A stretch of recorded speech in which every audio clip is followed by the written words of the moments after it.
The next topic is grassland fire behaviour, and I'd like to introduce our guest speaker for tonight, Rachel Bessel, who is the Bushfire Research Officer from CFA headquarters, very experienced in that sphere, and she's going to talk to us tonight about grassfire behaviour and also the influence of grassland curing in turn to that behaviour. So thank you, Rachel, while she uploads her presentation. Thank you very much for coming up tonight, and we're all looking forward to hearing from you. Thanks for having me.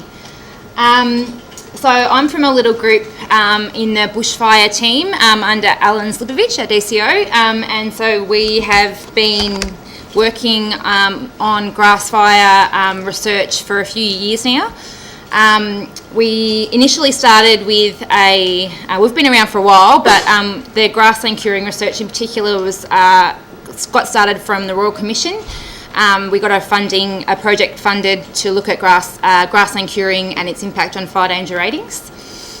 So I'm assuming, given where you guys are located, that you know all about grassland curing and what it is. It basically, obviously, grass annually grows, flowers, senesces and dies, and we measure grassland curing as 0% is considered lush green grass through to when it flowers, senesces and eventually dies when it's fully cured at 100%.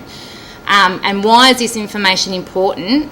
Basically, it's the key fuel input into our GFDI, our Grassland Fire Danger Index, and also in terms of our understanding our rate of spread in grassland fuels too. So curing is a critical component in both of these models.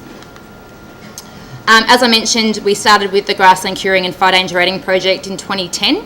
And we understood, and we have had a grassland curing network of volunteers across Victoria for decades. But basically with this research project, what we're able to do was increase our observer network from about 30 locations to over 200 locations across Victoria. We redesigned and redeveloped the grassland curing guide, and I've got a whole heap of them here if you guys want a copy. So we bumped up the amount of people on the ground. Satellite grassland curing isn't new technology. It's been around since the 80s, and CFA has been looking at it over that period as well. The Bushfire CRC heavily invested in the early 2000s in this research too, but it was taken from grassland sites across Australia, including Northern Australia, and there was only a couple of sites in Victoria, so the models weren't really robust for Victorian conditions. So we were actually very fortunate to poach one of their CRC researchers, and she's now part of our team, and she used our historic grassland curing observations to make a new satellite model called Map Victoria, and that's what you can see on the left there. So basically what we've done and what we currently do is combine the field observations with the satellite data to produce a really robust product, and we call it VISCA, which is the Victorian Improved Satellite Curing Algorithm, but basically it's our weak-link grassland curing map. And the reason we use both products is because both inherently have limitations when they're used by themselves. I noticed driving up from Melbourne today, there's heaps of flowering canola in the fields, and the satellite sees this as fully cured grass. So we know that's obviously not fully cured, it's flowering, it's halfway through its cycle. That's the limitations with our satellites. Also cloud cover, if it's cloudy the satellite can't see through it. So that's why we use both products to generate our grassland curing map. Other states got word of what we were doing. We published the research, it's international best practice. So they said, we want some too, can you help do it for us as well? So we expanded the project and got federal funding through the National Emergency Management Project through the Attorney General's Department, and expanded what we've done in Victoria across Queensland, South Australia, New South Wales, ACT and Tasmania. And so we now generate grassland curing maps for all of those jurisdictions. And also what we're trying to do is produce a national product. So we're trying to use these data points to generate a new national, so VISCA's turning into NISCA. And what we're doing is we're trying to have a really good, robust national grassland curing map for the country, and smoothing out any management boundaries, because as we all know, particularly living up this part of the world, fires don't know boundaries, but we seem to manage things differently. So we're trying to make sure we've got consistent grassland curing data for the whole country. We were fortunate enough as well through the Grassland Curing Project to actually look really deeply into, well, we all know curing has an effect on fire behaviour. We know that if fire's burning in green grass, it's going to burn slowly, be more smoky than it is if it's fully cured and fully dry. So what we wanted to do, we actually wanted to quantify the effect of curing on rate of spread in particular. Because as we understand it, Cheney and Alan MacArthur from the 60s, they're sort of the fire scientists from back in the day, and they put together what we still use in terms of our FFDI and GFDI meters.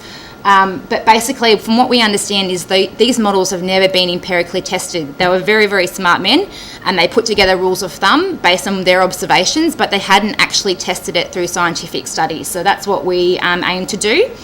And in particular, this graph, what we were trying to do with that is look at, we say that in terms of fire sustainability, we want to know what that go, no-go threshold was for grass fires. So at the moment, the model says it's 50%, so grass less cured than 50%, they say won't propagate. We wanted to test that threshold, and also we wanted to understand more about this curing curve and understanding the dampening effect. So how does this curve actually fit? Basically all it's trying to say is that at 100% it's at its maximum rate of spread potential, and it changes slowly as the grass gets more green, basically. So we started the study in Wangaratta in late 2013. That was our first set of experiments, and then Ballarat, so the two Victorian sites, and with the NEMP funding we were able to go up the eastern coast, and we also did burns at Braidwood in New South Wales, Tamworth and Toowoomba in southern Queensland. So how do we test the curing function? What we really wanted to do was burn partially cured grass with fully cured grass under the exact same weather conditions. So how can we achieve that, obviously knowing that grassland curing is a cycle?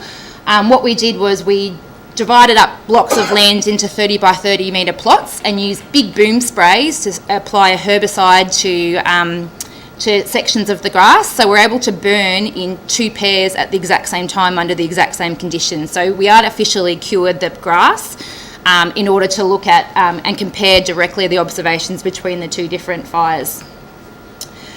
Just a bit into curing dynamics too. Everyone says that grass is the easy fuel, like forest is much more complicated, but grass, nothing in the environment goes smoothly, and even when we found out trying to sort grass, it's either live or it's dead, but when we were sorting grass, when it's senescing, it's still holding its structure, there's still some moisture in there, so is it dead or is it live? So as you can see on the far right here, that's just an example of ryegrass taken from the same paddock on the same day, and as ryegrass cures, it goes from green to purple to white. So these things are quite complicated. And on the far left, I've highlighted too that thatch, that dead understory is really significant in terms of fire behaviour, because it really is the dead fuel component that's carrying the fire. It's not to do with the overall fuel moisture content of the grass, it really is the component of the dead fuel moisture and the dead fuel within the grass sward. Just on the side as well, because green up seems to be a question everyone says, like how do you measure curing when we've got particularly late summer rains, green popping up through the grass, and particularly in autumn this is obviously the case. Basically the real crux of it is how will a fire see that grass? So grassland curing observers, is it if you've got waist high dead grass and a little bit of green, it's obviously going to be predominantly like travelling through the dead grass sward. The little green growth is going to be negligible. However, if it's grazed and eaten out and the green grass is obviously the predominant one, then that's the one that we should be considering in terms of grassland curing observations. So it really is, like I said, the dead grass that's going to carry the fire. And importantly, again, like I mentioned with the canola, the satellite sees any amount of chlorophyll in the grass and will immediately reduce the grassland curing map. So that's the real limitation with satellite data, and that's why it's really critical that we get really good grassland curing observations, particularly in those summer rains, and that they're getting validated to make sure that we're actually producing the right grassland curing map. So as I mentioned, we're looking at fire sustainability, so where's that go, no-go threshold? We did these experiments at Ballarat in early 2014. We had 6 experiments. They were all between, the overall curing was between 20 and 30%. The live fuel moisture content was between 120 to 160%, so it was obviously nice green grass. But importantly, the dead fuel moisture content was really dry. So you look at that green grass and think there's probably not much dead fuel in there. Well, there is, because basically we found that every single test sustained fire propagation. So even at curing rates as low as 20%, it will carry a fire. And that's really big finding for us. So it's important to know that, even though it's smoky, it's slow burning, you can get on control of it quite quickly, it still is actually going to spread. So that's already, we've, busted that myth that grass won't burn under 50% cured. We burn under a whole heap of different conditions, and just to give you a bit of an indication, the wind speed varied from like about 6 kilometres an hour up to about 50 kilometres an hour, so we burn under some really good conditions, because ideally we don't want to burn these under prescribed burn conditions. We really want to push it to see in terms of fire behaviour in that upper very high to severe category. And we're actually even fortunate enough in New South Wales, we burnt on total fire bans. We actually got permission to burn these plots, given it was well controlled, to do these pairs under those really significant conditions. Again, the curing levels were between about 30 and 90% in terms of the partially cured plots. Fuel load's an interesting one, because there's lots of different thoughts and theories around what the implication is of fuel load in terms of fire behaviour. So given typical sort of southern conditions, 1 to 7.5 tonnes per hectare is pretty standard. But actually I was just in Amberley in southern Queensland earlier this month, and we did the same sets of experiments up there. And although they were fully cured plots, because we were just testing the fuel load function, and we actually found that we were burning in loads of like 10 plus tonnes per hectare, so some significant grasslands, to try and get a really good idea about what those higher fuel loads means in terms of fire behaviour as well. I'm just going to quickly flick to some videos just to demonstrate what we did. We used UAVs in order to have a look at the burn plots from above. Hopefully this works.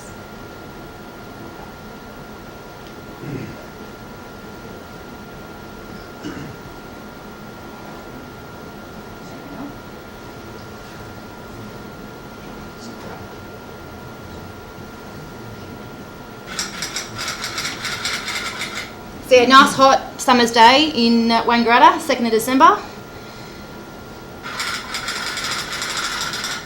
The curing was at 90% because this was our first set of experiments, and we actually didn't leave enough time for it to fully, the herbicide to take full effect, but it's almost up there. So as you can see, in terms of the dead fuel moisture content, it's actually quite low. It's at 3.5%, so it's really quite dry. So what we did is we had 2 drip torches. We met in the middle, and this was in order to sustain the fastest potential rate of spread. And really importantly, in terms of the partially cured plot, again at 50% cured, it's saying that the fire will not burn, like it will not propagate. But as you can see, like it's not rip-roaring like the 90% cured plot is, but it's clearly sustaining fire.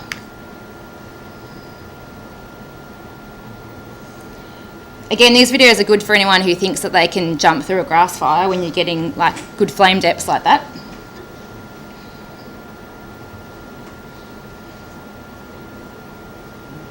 So they were burning pretty fast, and I'll just flick to one more, which was the Braidwood one. Warm day, 27 degrees, RH of 35 and wind speed of 25, so good winds. And this was comparing the upper level, so 87% versus 100% cured. Lower fuel loads. People often have an issue if the curing set at 90, not 100, like there's a big difference, but you'll see from these 2 that the difference isn't actually that significant.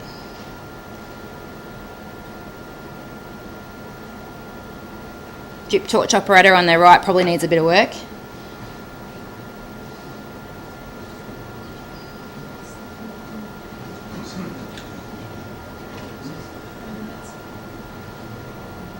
So as you can see, the fully cured plots is actually gained a bit of momentum and is burning faster than the partially cured, but only not by too much. They're both at 6 kilometres an hour on the left and 6.5 in the fully cured plot on the right.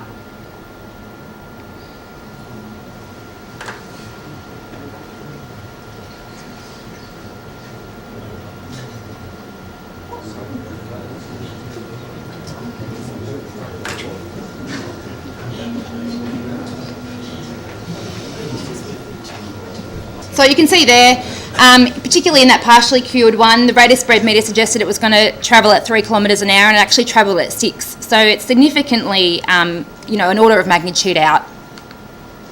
So this is the initial curve, as I said. Importantly, just looking at obviously the 100%, the curing factor or the rate of reductions, what's 1 for 1, and it slowly curves through.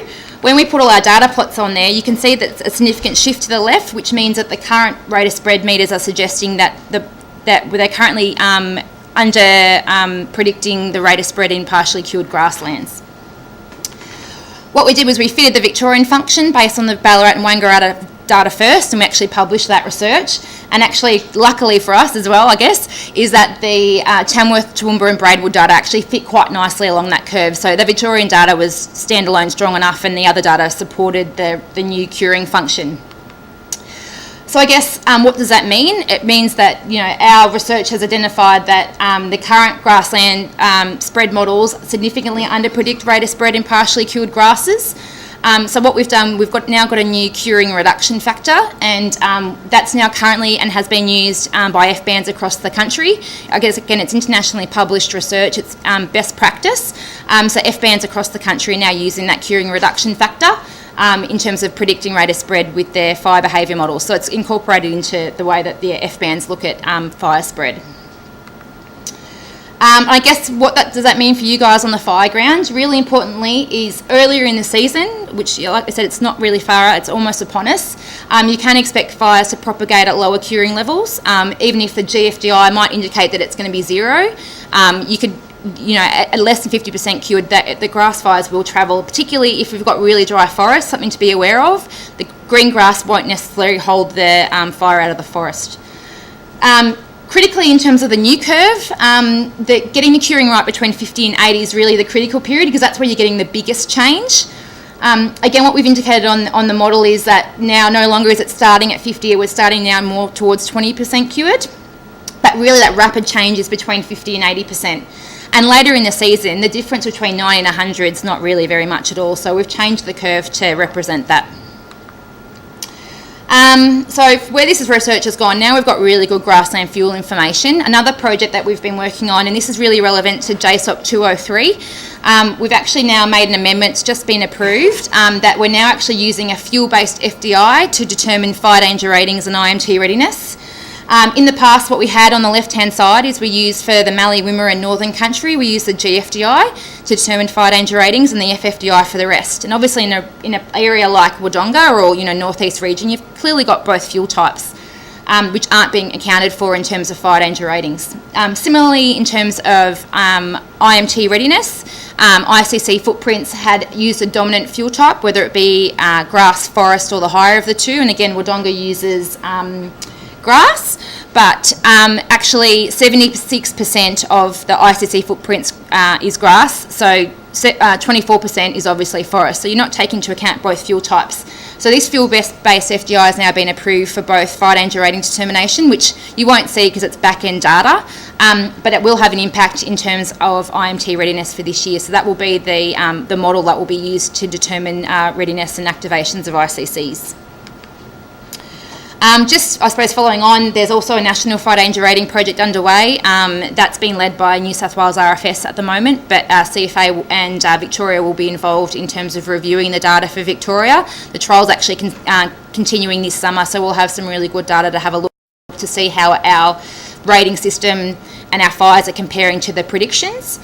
And importantly, the old GFDI and FFDI only really looked at difficulty of suppression. It's not really looking at other factors like ignition potential, which is obviously critical, fire impact potential, and looking at more issues in terms of fire behaviour. So the new rating system is going to have a look at a lot more things than that. And again, alternative fire behaviour models, it's very simplistic to assume that their landscape's only grass and forest. There's mallee heath and spinifex and areas that actually have completely different fire behaviour models because they don't behave like a standard grass or forest would. Another project, just quickly, we've got CRC funding as well this year. We're actually looking at fire behaviours in crops and stubble. So we're going to be getting out and about this year. It's actually a joint project across all of Southern Australia. We put a bid through the CRC and we're successfully funded in that. But we're really wanting to actually get some data on fire spread, fire behaviour in cropland areas, because again we're applying the grassland fire danger index and spread meters in crops, but we all know that crops don't behave the same way. Crops and or stubble don't behave the same way that grass does. So in order for us to, we've got a little bit of funding to try and actually have a look at capturing some data to put together potentially a spread model for cropland fire behaviour as well. That was a quick rundown on what we've been up to. Are there any questions? Oh. Very quick. Troopers. Yeah. Lots to take in there. Sorry. But it's just, and just seeing those videos, I think I could hear a lot of chatter in the background going, geez, I wouldn't have expected a 52% curing fire to spread the way it did. So probably a good session to watch back on the video, I reckon, to really absorb it all. But thank you, Rachel. And could everyone just show her, their appreciation for Rachel coming up?